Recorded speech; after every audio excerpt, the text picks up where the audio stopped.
अस्सलाम वालेकुम मेरे दोस्तों, सजनों और भेलियों। मैं हूँ इजहार अहमद और वेलकम करता हूँ आपको किचन गार्डनिंग चैनल पर। और साथ में उम्मीद भी रखता हूँ कि आप सब लोग खैरियत से होंगे, फिटफाट होंगे, अच्छे से कामों में खूब अच्छे से बिजी होंगे। तो दोस्तों, आज का मेरा टॉपिक ज़ाफ़रान पर होगा, हाउ टू ग्रो ज़ाफ़रान फ्रॉम सीड। कि आप सीड से, बीज से कैसे ज़ाफ़रान को उगा सकते हैं। मेरे बहुत से व्यूवर्स की रिक्वेस्ट थी और वो बहुत पूछते रहते थे कि इसके सीड्स और इसके बल्ब कहाँ से मिलते हैं। वेल, स्काई सीड वालों ने सीड्स मंगवा लिए हैं। अगर आपने शॉपिंग करनी हो तो आप skyseeds.pk पर जाके भी ऑनलाइन ऑर्डर कर सकते हैं, अगर आप पाकिस्तान से हैं तो, क्योंकि ये पाकिस्तान में डिलीवरी देते हैं सिर्फ। और इसके सीड्स भी होते हैं और इसके बल्ब भी होते हैं। वेल, हम लाए हैं सीड, तो सीड से जर्मिनेशन स्टार्ट करने की कोशिश करेंगे और देखेंगे कितने दिनों में जर्मिनेशन स्टार्ट हो पाती है। तो सबसे पहले हम सीड्स को ओपन करते हैं। मैं भी तो देखूं इनके सीड किस तरह के होते हैं। ओके, अरे हाँ, पैकेट के अंदर है।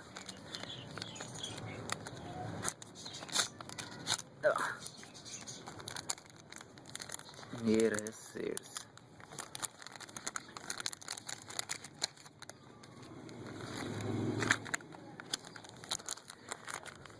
ये टोटल यही सीड्स हैं। 1 2 3 4 5 6 7 8 9 10 सीड्स हैं। और ये मुझे मिले हैं 400 रुपीज़ में, मतलब 400 रुपये के 10 सीड्स हैं।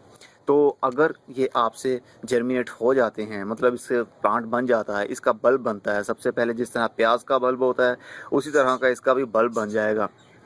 और एक प्याज से आप मल्टीपल करते जा सकते हैं।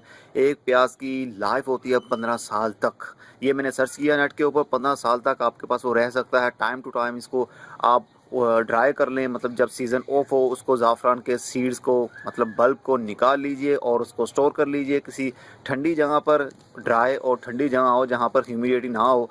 देन जब भी सीज़न आए दोबारा से आप उसको लगा भी सकते हैं। वेल, इसका जो सीज़न होता है वो अगस्त के एंड से लेकर अक्टूबर तक, अक्टूबर का पूरा महीना आप इसको लगा सकते हैं। मतलब ये फ्लावरिंग करता है, करने का सीज़न ये होता है। तो अगर आपके पास ये जर्मिनेट हो जाते हैं तो बहुत ज़बरदस्त हो जाएगा। आपके पास लाइफ टाइम के लिए भी बल्ब सेफ हो सकते हैं और आप भी बाद में सेल भी कर सकते हैं बल्ब को, क्योंकि इनके बल्ब्स का काफ़ी रेट होता है। करीब 200 से 250 रुपये का या 300 रुपये का एक बल्ब मिलता है। और ये ओरिजिनल ज़ाफ़रान के ही सीड्स हैं। उन्होंने मुझे बताया कि पता नहीं कौन सा वो कंट्री बता रहे थे, वहाँ से इन्होंने इंपोर्ट किए हैं, तो क्वालिटी अच्छी मिलेगी। वेल, अब इसको हम उगाने की तरफ चलते हैं। मैं सबसे पहले 5 सीड का एक्सपेरिमेंट करूंगा, क्योंकि लाइफ में फ़र्स्ट बार मैं ज़ाफ़रान के सीड्स लगाऊंगा। देखने को कुछ इस तरह के हैं जिस तरह के मून फ्लावर के सीड थे। कुछ मिलते जुलते, मुझे नाम नहीं आ रहा। वेल, पहले मैं 5 सीड्स लगाऊंगा, उनको टेस्ट करूंगा जर्मिनेट होते हैं या नहीं। मुझसे कोई गलती तो नहीं होती। अगर गलती होती है, ये जर्मिनेट नहीं होते, देन मैं नेक्स्ट स्टेप लूँगा, यू टर्न लूँगा या प्लान बी पर काम करूँगा कि किस तरह हम उसको जर्मिनेट कर सकते हैं। तो मैं 5 सीड्स लगाता हूँ और मैंने मिट्टी ऑलरेडी भर ली है। ये मिट्टी भर ली है, इसमें 50% ही मिट्टी है और 50% रेत का कम्बिनेशन बना लिया है। हर सीडलिंग के लिए आप ऐसा कर सकते हैं। और इसको जो सीड्स हैं, ये ऐसी सॉइल इसको पसंद है, वेल ड्रेनेज सॉइल हो जिसके अंदर पानी ज़्यादा देर तक जमा ना रहे। अगर ज़्यादा देर तक जमा रहेगा, सीड्स विल बी रोट, मतलब सीड्स आपके गल जाएंगे और इसमें से पौधा नहीं बन पाएगा, स्प्राउट नहीं निकल पाएगा। तो इसलिए बीशो जो आपकी सॉइल है वो वेल ड्रेनेज होनी चाहिए, उसका ड्रेनेज सिस्टम बहुत अच्छा होना चाहिए। स्टोरेज सिस्टम की परवाह मत कीजिएगा, ड्रेनेज सिस्टम पर ज़्यादा फोकस रखिएगा।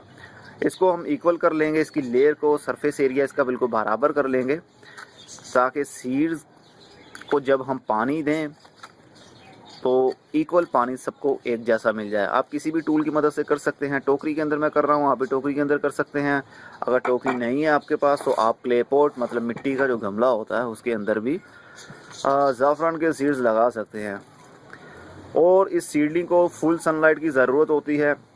डेली 4 से 5 घंटे मिनिमम बता रहा हूँ। अगर 8 घंटे भी धूप इसको मिलती है तो ज़बरदस्त रिज़ल्ट मिलेगा और जल्दी इसकी जर्मिनेशन स्टार्ट हो जाएगी।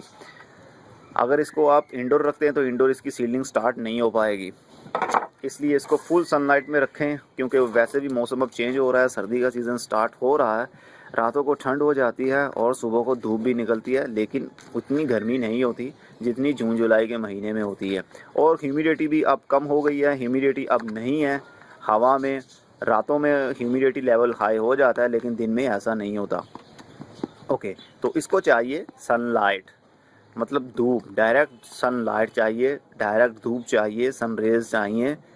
अगर आप के पास आउटर साइड पर कहीं जगह नहीं है तो आप इंडोर कर सकते हैं, लेकिन ऐसी जगह पर आप रखिएगा जहां पर सनी विंडो जिसको बोलते हैं, मतलब विंडो के करीब रख दीजिएगा जहां सन रेज आती हो डेली, मैक्सिमम टाइम के लिए, ज़्यादा देर के लिए सन रेज आती हों, वहां पर आप सीडलिंग को रख सकते हैं।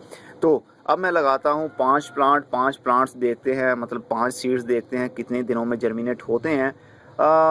इसका आप, क्योंकि ये सीड से रूट्स तो बनेंगी ही, रूट्स के साथ साथ बल्ब भी बनता है। बल्ब जिस तरह प्याज का बल्ब होता है वो वाला, तो डिस्टेंस ज़्यादा रखिएगा आप ताकि जर्मिनेशन में आसानी हो सके। मैं इसको सेंटर चूज़ कर लेता हूँ।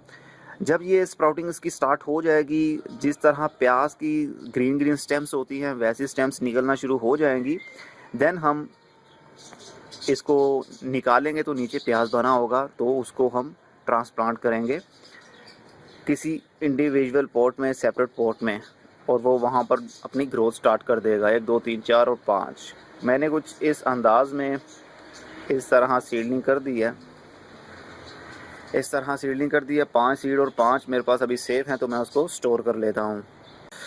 ओके, अब हम थोड़ा थोड़ा सा फिंगर से ही इसको थोड़ा थोड़ा पुश कर देंगे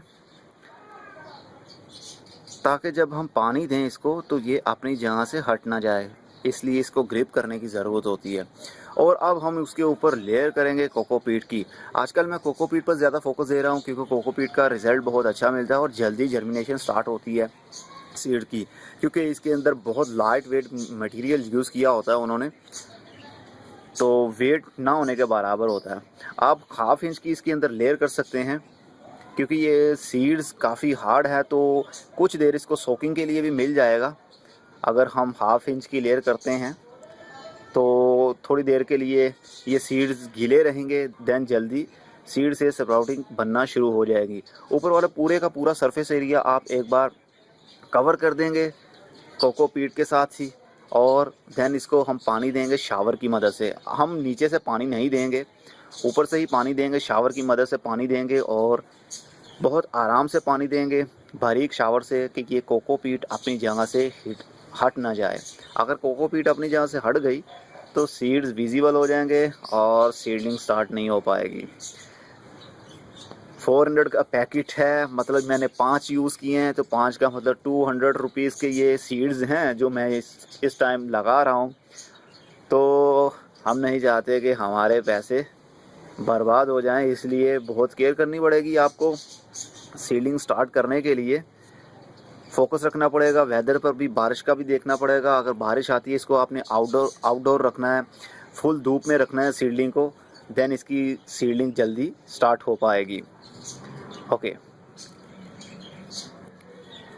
आप टोटल कोकोपीट के अंदर मत कीजिएगा, आप इसके अंदर पहले मिट्टी भर लीजिए जिस तरह मैं कर रहा हूँ। आप भी इसी तरह फोकस रखिएगा और ऊपर कोकोपीट की आपने लेयर करनी है। अब टाइम है पानी देने का, तो पानी आप शावर की मदद से दीजिएगा, बहुत आराम से पानी दीजिएगा, जल्दी करने की ज़रूरत नहीं है, प्रेशर से पानी मत फेंकिएगा। कुछ इस तरह से